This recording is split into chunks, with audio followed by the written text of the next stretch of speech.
Nossa, que montagem.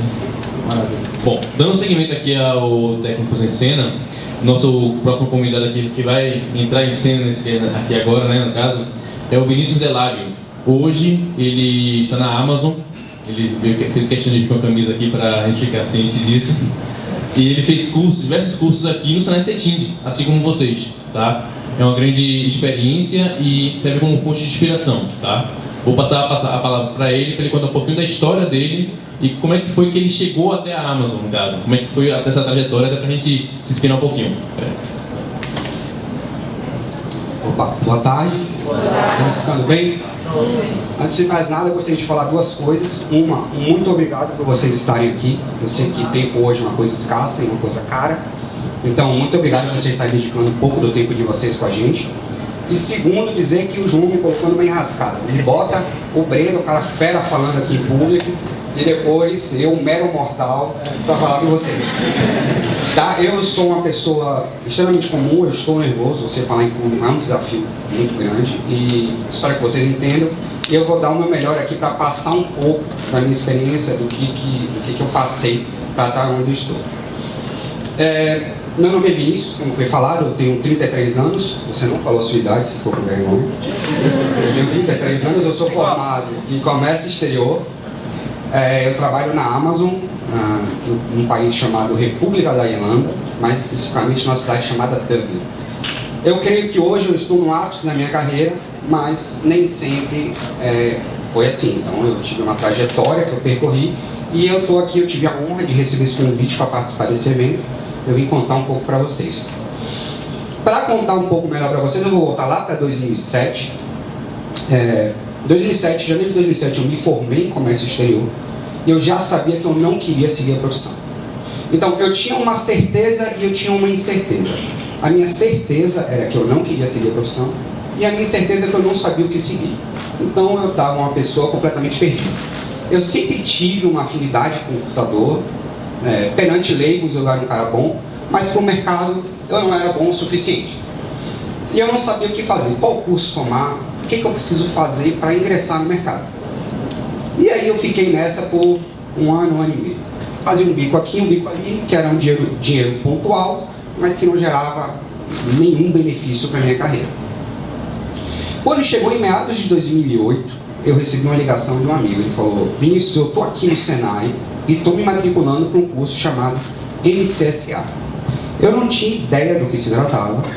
Era um cara que estava mais ou menos numa situação parecida com a minha. Eu falei: não, eu vou aí ver como é que funciona isso aí. Aí eu vim aqui no Senai, nesse cenário, e fui na secretaria, conversei, pedi o conteúdo todo do curso. E esse curso era o seguinte: era um conjunto de cursos. Tinha cursos de 16 horas, 24 horas, alguns cursos de 40 horas. Acabava um, começava o outro. Acabava um, começava o outro. Era mais ou menos um intensivo que ia durar mais ou menos 6 meses. E eu falei: pronto, peguei algumas informações, tentei falar com o professor não estava. Pedi para falar com o coordenador do curso, que era o Marcos. Conversei com ele por telefone, peguei algumas informações e voltei para casa, porque eu tinha que falar com a patrocinadora, que era minha mãe. Era a pessoa que me sustentava na época, a pessoa que eu morava com ela. E ela aprovou: não, vá, eu vou pagar. Me matriculei no curso e algumas semanas depois o curso iniciou. Após algumas semanas, após poucas semanas de curso, eu vi que a decisão tinha sido uma decisão muito acertada. O Senai tinha uma estrutura muito boa, eu creio que ainda tem uma estrutura muito boa. A sala de aula é um ambiente que me proporcionava um aprendizado muito bom. Eu tinha era um computador por aluno, era um computador muito potente, porque a gente precisava na época. Eu tinha um professor classe A, que é o Ricardo Pacheco, meu eterno mestre e hoje um grande amigo. E eu tinha uma turma que era muito comprometida. É uma turma que, às vezes você pega uma turma que está brincando e tal. Não, a turma era muito comprometida. Comecei o curso, segundas, quartas e sextas, mais ou menos das 18 às 22. E era muita coisa que eu tinha que estudar. Conforme eu ia progredindo no curso, eu ia me identificando cada vez mais, ia estudando cada vez mais e eu estava realmente me dedicando. Quando eu cheguei mais ou menos com 1 mês e meio no curso, eu chamei o Ricardo para conversar e eu falei: olha, eu quero fazer a primeira prova de certificação.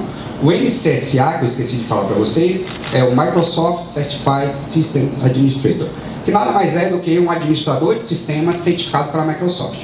Para você adquirir o título de MCSA na Microsoft, você precisava fazer 5 provas. 5 provas bem difíceis. E esse curso era um preparatório para essas provas. Chamei o Ricardo e falei, olha, acho que eu quero fazer a primeira prova. Marquei a minha prova, que não era no cenário, era no centro, que você ia lá, tinha um cara monitorando você, era no computador, todo monitorado, e você tinha tempo para fazer. Fiz a prova e passei. Falei, caramba, com um cara que não era nada na vida, eu já sou um profissional certificado na Microsoft. Aquela comemoração, né? 37 comemorações, lógico. Aí, mais 1 mês e meio, 2 meses, fiz a segunda prova, passei. Falei, a coisa tá ficando séria.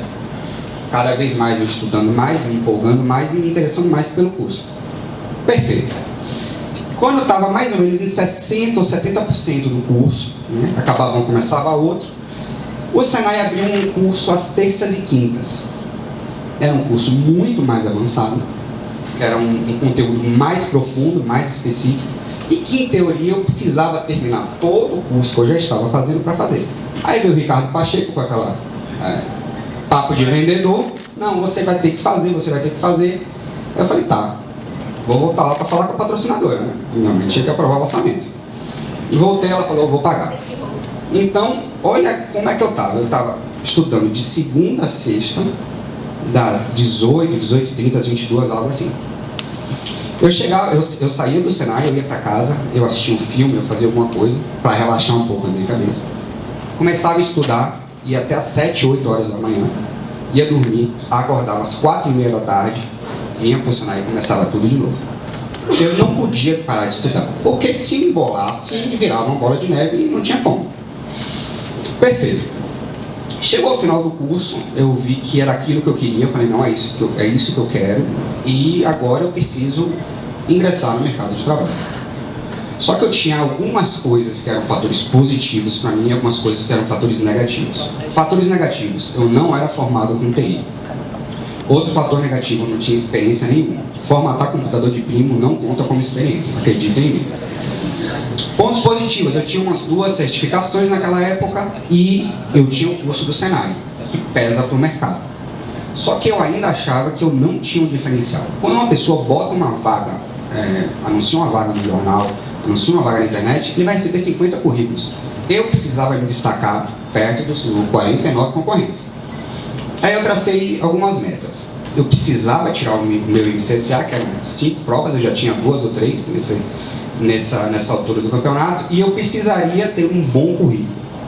Eu me dediquei muito ao meu MCSA, tirei o meu MCSA em janeiro, não lembro se foi dezembro, se foi janeiro, consegui tirar o meu MCSA, e aí eu parti para o meu currículo. O currículo é uma história à parte, eu sou viciado em editar currículo. Eu devo procurar um terapeuta, porque eu passei 3 meses todos os dias editando o meu currículo. E aquilo era uma coisa muito boa, porque eu queria que onde tivesse que ter um ponto, tinha um ponto, onde tinha uma vírgula, que não tivesse um erro gramatical, que fosse muito bem formatado. Perfeito. Comecei a disparar currículo para o mercado. A gente sabe que o ano aqui na Bahia só começa depois do carnaval. Eu não estava tendo muito retorno. Veio a minha primeira entrevista, que foi uma empresa pequena aqui de Lauro de Freitas, e o salário era horrível que eles estavam me oferecendo. Eu falei, eu sei que o meu primeiro emprego não vai ser o salário que eu quero, a realidade é essa, mas eu preciso dar um passo para trás, para mais adiante eu dar 2 para frente. Mas mesmo assim eu não gostei da empresa, eu não aceitei o emprego. Ele quis me dar, eu não aceitei. Passaram-se 2 meses, eu todo dia editando meu currículo, não esqueçam disso. Aí eu recebo uma ligação no meio de março. Um cara me ligou, porque eu vi que você fez o curso do Senai, você tem umas certificações, queria que você viesse conversar comigo. Eu falei, tá, mas eu queria ser uma empresa. Não, vem aqui conversar comigo. Peguei o carro, fui para lá conversar com ele. Quando eu sentei na frente, sentou eu, o gerente de tecnologia e o diretor da empresa. Quando o diretor da empresa sentou, ele falou, a primeira coisa que eu quero lhe falar é a seguinte, meus parabéns, que o seu currículo é um currículo muito bem redigido. Eu naquela hora pensei, eu não quero nem saber se eu vou levar emprego, eu já ganhei meu dia aqui. Eu já ganhei meu dia, estou com o meu currículo, show de bola. Aí, eles conversamos. Ele falou, ó, o gerente vai fazer um teste com você, se você passar, a gente volta a conversar. Beleza, vai sair com o gerente.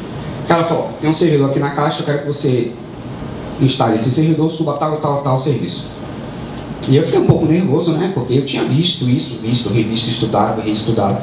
Mas aquilo era vida real. O cara ia botar o servidor no cliente no dia seguinte. Eu falei, não, eu vou encarar. Peguei o servidor, 1h30 depois estava pronto. O cara já veio, quando eu terminei, pegou 2 camisas da empresa. Falou, amanhã você já começa a trabalhar. 19 de março de 2009 foi o meu primeiro emprego com TI. Muito bom.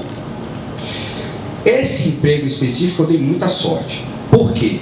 Porque eu tinha um emprego, mas essa empresa ela prestava serviço para 20, 30 empresas em Salvador. Então todo dia eu estava com um desafio diferente, uma empresa diferente, conversando com pessoas diferentes, tinha um relacionamento muito bom com os meus colegas, estava indo tudo muito bem. Só que o salário estava muito além, para baixo, lógico, do que eu queria. Aí eu falei, não, eu não vou ficar. Eu sei que se eu ficasse mais um tempo, talvez eu tivesse uma promoção e tal. E aí eu falei, não vou me acomodar, eu quero um emprego melhor. 5 meses de empresa, comecei a botar coisa. Surgiu uma vaga para um data center ali em Salvador. Eu falei, vou aplicar. Apliquei para o data center. Os caras me ligaram, tá, olha, as entrevistas vão ocorrer tal dia, tal hora.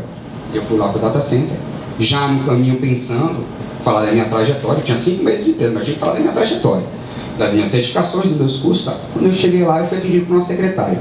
Ela falou, você veio para a entrevista? Eu aqui, papel, uma caneta. Ela abriu uma porta, tinha umas 20 pessoas. Era uma prova. Não tinha papo. Era uma prova. Se você passasse na prova, você ia fazer entrevista. Aí eu peguei a prova, sentei, fiz a minha prova toda. Entreguei. Eu achei que a prova não tinha sido muito boa. Eu não tinha feito a prova muito bem. Mas eu entreguei. Uma semana depois me ligam, venha fazer entrevista. Conversei com o gerente do data center e com o diretor da empresa. Levei o emprego. Já troquei de emprego de novo. Pronto. Nesse data center eu aprendi muito. As responsabilidades foram muito grandes. O aprendizado foi muito bom. O nível profissional e o nível de competência dos meus colegas era uma coisa que me assustava. E me assustava positivamente. Porém, com 3 meses de emprego, aí veio o que eu acho que foi, na época, um divisor de águas na minha vida profissional, que veio uma proposta das lojas insinuantes. Eu recebi uma proposta, eu ia trabalhar do lado de casa, eu ia ganhar o que eu queria ganhar, e você ter lojas insinuantes no seu currículo, com certeza é um peso muito grande. Eu não sei se vocês sabem, mas a matriz da loja insinuante é aqui. Então, o data center é aqui, tudo fica aqui. Os servidores ficam aqui, todas as lojas a nível Brasil acessam aqui. Então, aqui nós temos praticamente, na época, tinha mais de 1.000 pessoas, quase 1.000 computadores. Então, era uma responsabilidade muito grande. Antes, se um serviço parasse, eu teria um usuário insatisfeito. Na insinuante, se um serviço parasse, era dinheiro perdido. Então, a coisa mudou. Eu fiquei no insinuante mais ou menos de... Eu iniciei no insinuante em novembro de 2009, e parando para fazer uma reflexão, você vê que eu terminei o meu curso em dezembro de 2008, menos de um ano depois eu já estava num cargo muito bom. Então, naquela época eu senti que a minha carreira estava subindo de elevador. Perfeito. Durante o período que eu fiquei no insinuante, do lado da empresa foi muito positivo, eu aprendi muito, criei uma rede de contatos muito grande, porque você tem uma visibilidade no mercado quando você trabalha numa empresa grande. E do lado profissional, nesse período, aconteceram coisas muito importantes para mim. Uma, eu adquiri o MCSE, eu tinha adquirido o MCSA, que era administrador de sistemas, era o meio do caminho. Eu adquiri depois, com mais calma, não naquela correria, o E, que é o engenheiro de sistemas, que era na época o topo das certificações da Microsoft, eu não tinha mais para onde ir, eu estava lá, na cadeia de certificações eu estava no top. Isso foi um marco muito bom.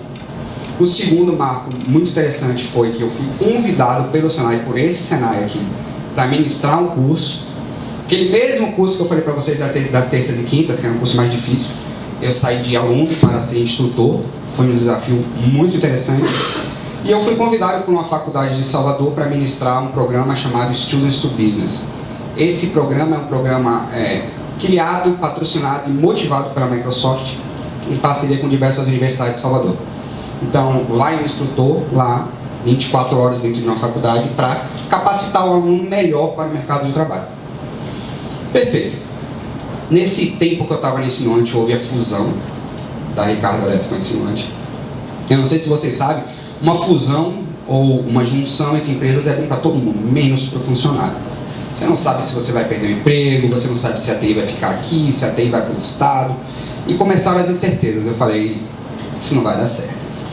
Finalzinho de 2011, dei umas ligações e falei, olha, eu não estou desesperado, liguei com os amigos, falei, eu não estou desesperado, mas se você souber de alguma coisa, eu quero sair. Aí eu pensei, beleza. Saí de férias em janeiro de 2012, fevereiro de 2012, algo assim. Quando eu estava voltando, estava em Porto Alegre, estava no caminho do aeroporto, toco o telefone. Ricardo Pacheco, meu professor. Falou, ó, tá rolando uma vaga na Infraero. A vaga é o seu perfil. Você vai ser terceirizado na Infraero, porque a Infraero é um órgão público e ou você entra sendo concursado ou você vai ser terceirizado em alguma área. Eu falei, não, beleza, chego em Salvador hoje, amanhã eu já vou lá conversar. Fui, fiz a entrevista, passei. Mais um emprego conquistado. Perfeito. Com 6 meses de Infraero começou aquela história de privatização de aeroporto. Aí eu falei, nossa, vai pegar de novo. Eu não vou ficar para ver o bicho pegando. Fui pro mercado. Passei uns 4 meses procurando emprego e surgiu uma vaga numa fábrica de software aqui em Lauro de Freitas. Fui fazer as entrevistas, fiz entrevista com o RH, fiz entrevista com o gerente, fiz entrevista com o diretor. Passei. A vaga foi minha. Trabalhando perto de casa ainda, eu não estava morando mais com a minha mãe, já estava morando com a namorada. Ela, na época, ainda era namorada, não tinha sido promovida a esposa, que ainda era minha namorada. Aí, nessa empresa, foi muito interessante para mim. O meu crescimento profissional lá dentro, como pessoa, foi muito grande. Porém, uma certa noite de verão, eu comecei a fazer uma retrospectiva da minha vida e comecei a olhar para frente. Eu não estava gostando muito do que eu estava vendo lá no final do túnel. E eu falei, eu quero ganhar muito mais do que eu estou ganhando, eu quero um desafio muito mais do que eu estou tendo, porque eu gosto de ser desafiado. O que eu vou fazer? Eu vou para Campinas, eu vou para São Paulo, eu vou para o Sul, eu vou para o Sudeste. Eu falei, caramba, eu vou morar longe da família. Não é uma escolha fácil. Não é uma decisão muito fácil. Eu falei, se é para viver longe da família, então vamos pensar alto e vamos voar alto. Vamos sair do país. Chamei pretendente a esposa, que era minha namorada na época, conversamos, falamos, vamos sair, vamos. Então, nós definimos mais ou menos 4 pilares que nós precisávamos ter para ter sucesso na nossa saída do país. 4 pilares que a gente achava que era correto, não estou dizendo que é correto. 1, visto de trabalho, você precisa ter um visto de trabalho para trabalhar no exterior. 2, idioma. 3, juntar dinheiro, você precisa ter dinheiro para emigrar. E o 4, que é um bom currículo. A mesma história do currículo. Aí tá, visto. Falei, não vai ter problema. Primeira proposta que eu receber, eles vão aplicar no governo e eu vou receber meu visto de trabalho. Isso vai dar uns 6 meses a um ano, vai ser moleza, na minha cabeça. Idioma. Achava eu que falava inglês. Não, eu estou preparado para as entrevistas. Dinheiro. Sentamos, fizemos uma planilha financeira, uma programação financeira, para a gente começar a juntar dinheiro. A gente já tinha uma poupança, mas agora a gente tem que intensificar. Aí veio a história do currículo. O currículo no exterior, ele não é a mesma coisa do que o currículo no Brasil. O currículo no Brasil você fala, eu trabalho com tal tecnologia. O cara vai pegar, o cara trabalha com tal tecnologia. No exterior não funciona assim. Você precisa falar, eu trabalhei com tal tecnologia, nessa ocasião e nessa ocasião, e eu trouxe benefício para a empresa dessa forma, ganho para a empresa dessa forma, e eu melhorei um processo assim ou assado. Você tem que meio que dissertar mais do que você fez. Aí eu traduzi o meu currículo como ele estava, mas essa cereja do bolo eu não estava conseguindo, estava travado. Aí eu falei, eu vou contratar uma empresa para fazer isso. Comecei a pesquisar na internet, pesquisei um monte, contratei uma empresa dos Estados Unidos para fazer o meu currículo. Enviei o que eu tinha, e aí eles me mandaram de volta, uma semana depois. Eu recusei o currículo 5 vezes. No sexto envio deles, eu aceitei. Ficou uns 90% como eu queria. Mas beleza, o currículo estava muito bem feito, muito bem formatado, nos moldes do mercado internacional. Aí eu falei, pronto, agora é enviar currículo para o exterior. Está faltando alguma coisa aqui. Eu preciso colocar o meu número para o cara pegar o telefone e me ligar. Aí eu pensei, se eu colocar o meu telefone do Brasil, eles não vão ligar. Não, imagina só quantas pessoas querem ir para o exterior, quantas pessoas querem ir para os Estados Unidos e quantos currículos esses caras não recebem. Olhou um número que não é de lá, o cara já vai filtrar. Aí eu falei, tá bom, o que eu vou fazer? Todos conhecem Skype? Já ouviram falar em Skype? Pronto. O Skype ele tem um recurso que nem todo mundo conhece, que você pode comprar um telefone fixo de qualquer lugar do mundo. Aí o que eu fiz? Eu falei, eu vou enganar o recrutador. Eu fui lá e comprei um número fixo de Nova York e coloquei no meu currículo. Aí tava lá, quando o cara olhava o meu currículo, ele fez, esse cara tá aqui em Nova York, eu vou ligar pra ele. Quando o cara ligasse pro telefone de Nova York, ia cair no meu celular. Aí, perfeito. Um domingo de noite eu comecei a enviar currículo. Mandei para umas 5, 6 vagas, sem muita pretensão. Eu falei, daqui umas semanas as coisas vão começar a acontecer. Fui pro trabalho na segunda-feira, às 10 horas da manhã meu telefone começou a tocar. Eu achava que era preparado, o telefone tocou aquele número gigantesco, o estômago já veio na garganta, e aquele medo de atender o telefone. Eu falei, não, você vai ter que atender o telefone. O que você fez até agora deu certo.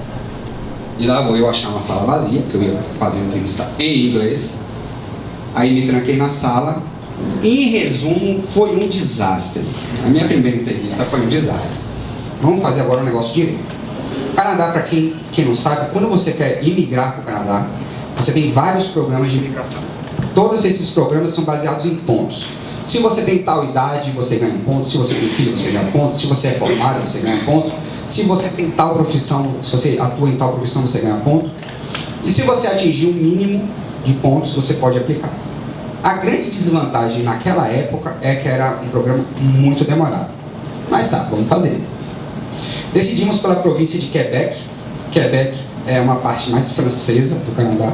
São 2 idiomas oficiais, o francês e o inglês, porém o francês é o idioma número 1 e o inglês número 2.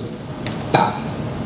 Contratei uma consultoria e a consultoria falou, você precisa disso, disso, disso, disso, disso. Eu tinha 90%, só que eu tinha que aprender francês. Falei, olha, mais um desafio, eu adoro um desafio, vamos aprender francês. Arrumei um curso intensivo, que estava começando exatamente naquela época, no Farol da Barra. Eu saía de Lauro de Freitas, 2 vezes por semana, para fazer um curso intensivo no Farol da Barra.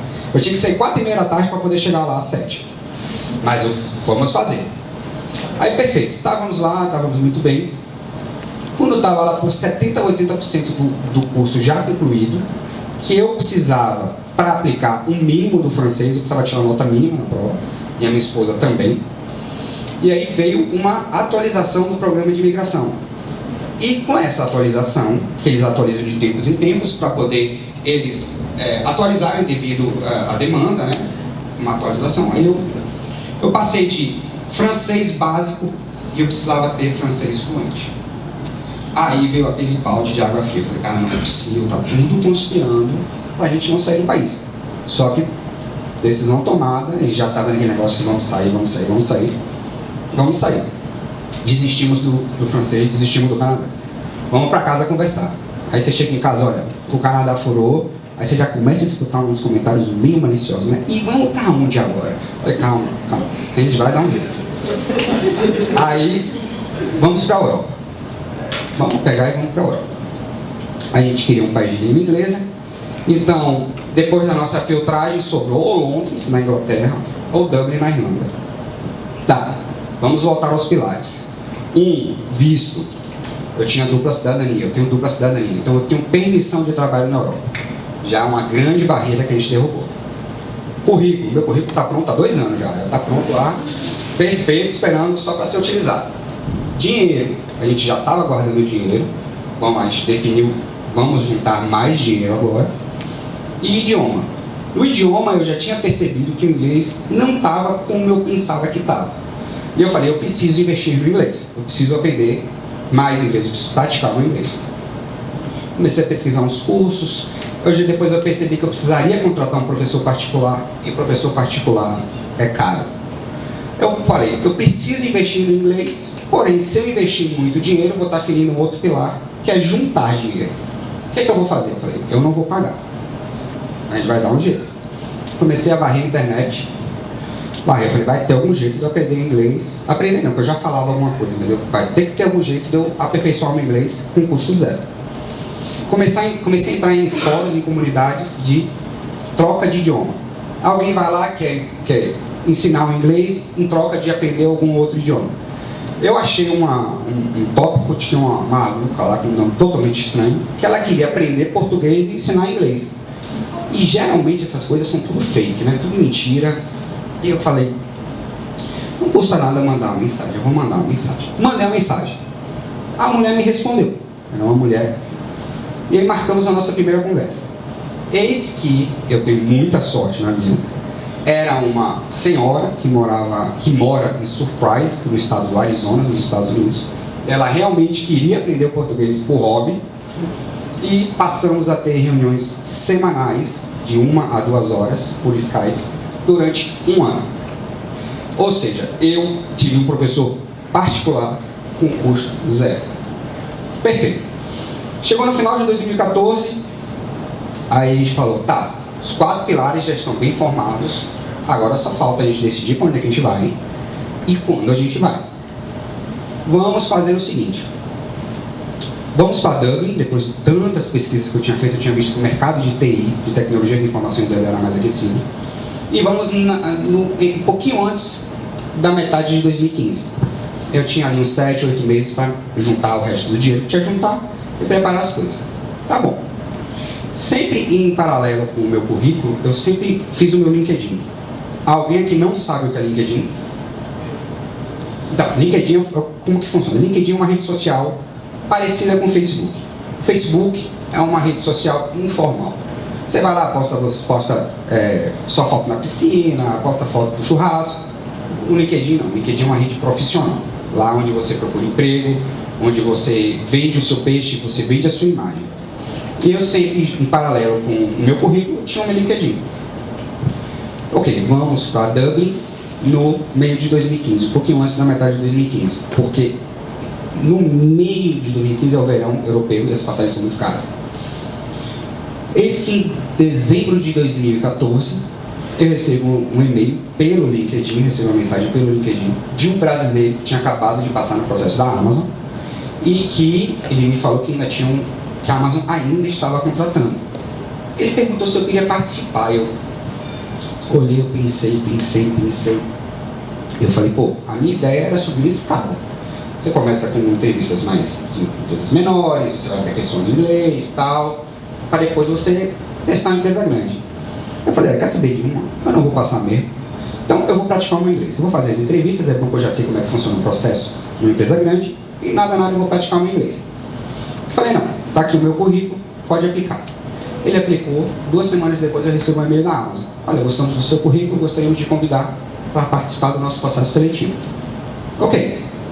Eram umas 2 semanas depois, que ia começar a primeira entrevista. Ele já tinha me dito que ia ser mais ou menos 3 fases do processo. O processo da Amazon é um pouco longo, são 8 entrevistas. Então, aí eu falei, tá, tenho 2 semanas, vou dar uma estudada em algumas coisas, porque tem coisa que a gente não lembra no dia a dia, conceito e tal. Vou estudar algumas coisas. Naquele dia tocou. O engenheiro de Dublin ligou para mim e a ligação estava horrível, mas o meu inglês estava muito melhor. O meu inglês estava afiado. E eu fiz a entrevista. Os primeiros 5 minutos para o seu ouvido acostumar e depois fluiu. Foi a primeira entrevista de 30 minutos. Eu achei que eu tinha ido muito bem. 3, 4 dias depois eu recebi um ok. Olha, você passou. Agora você vai para a segunda fase, que são 2 entrevistas de 45 minutos. Você faz uma entrevista de 45 minutos, você tem 5 minutos de intervalo para tomar uma água, e um outro cara te liga mais uma entrevista de 45 minutos. Nesse momento eu falei, a coisa ficou séria. A coisa ficou séria. Se eu passei da primeira fase, ainda, não, acho que eu vou passar, mas eu vou continuar tentando, mas agora eu vou levar mais a sério. Eu montei um roteiro de estudo muito grande. Muito grande. Eu pausei a minha vida social naquele minuto daquele e-mail. Ele não tem mais encontro de família, não tem mais churrasco de amigo, não tem mais nada. Eu vou me dedicar. Aí veio a segunda fase. Fiz a primeira entrevista, foi moleza, na minha opinião. E a segunda entrevista já não foi tão boa. Mas essa segunda entrevista não era a tecnologia que eu ia utilizar, era uma tecnologia diferente, porque eles queriam saber até onde eu ia além do meu cargo. Tá bom. Naquela época, era a época de Natal, a época de Réveillon, e demorou muito de eu receber a resposta dessa segunda fase. Porém, eu falei, eu vou assumir que eu passei. Porque daqui a pouco eu paro de estudar, recebo lá na frente, ó, daqui a 3 dias você tem que se preparar para a entrevista final. Eu falei, não, eu vou continuar estudando. Mas eu estudei muito, e quando eu digo estudei muito, é muito. Eu não tinha sexta, eu não tinha sábado, eu não tinha domingo. Quando eu digo muito, só para vocês terem ideia, eu já cheguei a estudar 13 horas seguidas em um sábado. Então, é esse nível de dedicação que eu tive naquela época. E aí veio a resposta. Parabéns, você passou para a terceira fase. Você vai receber uma passagem, hospedagem, você vai para São Paulo, para a sede da Amazon em São Paulo, que vem uma equipe de Dublin, lá na Irlanda, para te entrevistar. Mas não era só para mim. Era todas as pessoas do Brasil que tinham passado para a última fase, e não era nem só Brasil, era Brasil e Argentina. Falei, perfeito. Peguei o avião, fui, 5 entrevistas de 45 minutos cada uma, com 5 minutos de intervalo entre elas. Eles querem te colocar no limite mesmo. Foi segunda-feira, eu aceitei, né, começou depois das 75 comemorações, começou aquela correria de você ir para o exterior. Vende tudo que tem, dá o que não quer vender, entrega apartamento, aquela correria mesmo. A minha proposta veio no dia 27 de fevereiro de 2015. No dia 4 de maio, eu estava no aeroporto de Salvador, derramando algumas lágrimas, dando tchau para minha família. No dia 5 de maio, eu cheguei em Dublin. De lá para cá, eu posso dizer que tem sido uma experiência espetacular. É uma cidade muito segura, muito organizada. A polícia não usa arma em Dublin, só para vocês terem noção. A empresa é uma empresa muito boa, é uma empresa de ponta. E tem sido muito gratificante, eu não me arrependo nem um pouco de tudo que eu fiz.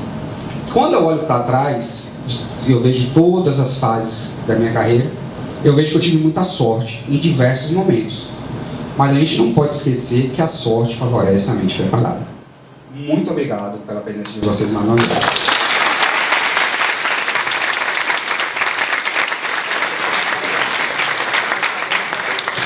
Alguém tem alguma pergunta para fazer para o Vinícius? Por favor, não fiquem à vontade. Boa tarde. Eu queria perguntar para ele se ele teve alguma influência da família ou se tudo foi porque você se apaixonou mesmo pelo seu trabalho, pelo que você faz hoje. Se alguma influência da família, da sua mãe? A família, se alguém aqui um dia decidir ir para o exterior, você vai ver que a sua família está sempre dividida. Uma parte da família, não é quando eu digo a família não, você pega, por exemplo, a sua mãe. Uma parte da sua mãe quer que você vá, porque ela sabe que vai ser o melhor para você, mas a outra parte não quer que você vá, ela quer você perto dela. Então, eu não tive influência, talvez eu tive um pouco de influência com minhas duas irmãs, eu tenho duas irmãs mais velhas, ambas fizeram um intercâmbio, cada uma fez um intercâmbio de 1 ano, nos Estados Unidos há muito tempo atrás, mas ninguém tem plano de sair do Brasil. Eu creio que foi mais uma vontade nossa, um desafio nosso, que nós queríamos realmente voar mais alto. E hoje nós temos total apoio da família, com certeza. Mas no início primeiro que eles não acreditavam. Demora um tempo para eles acreditarem que você vai sair. Mas é isso aí. Tem um apoio total da família, tanto da minha parte quanto da parte da minha esposa. Próxima pergunta. Você continua formado no seu currículo? Essa é uma boa pergunta. A decimal eu me curei. Não, tem 1 ano que eu não mexo no meu currículo. Mas porque não foi eu que fiz. Eu comecei e a empresa terminou. Ficou com medo de mexer e bagunçar. Deixa como ele está ali. Ele está pronto para ser utilizado. No dia que eu deixar de ser desafiado, ele vai voltar para o mercado. Não tenha dúvida. Eu me senti altamente desafiado e fico imaginando vocês que estão aí em plena formação profissional, o quanto se sentiram desafiados. E isso é extremamente bom. Pense nessa palestra que vocês viram aqui hoje, o resto do dia, o resto da semana, o resto do mês. Porque isso pode ajudar vocês a estimular a chegar bem longe. Agora, não esqueçam o quanto ele ralou, o quanto ele estudou.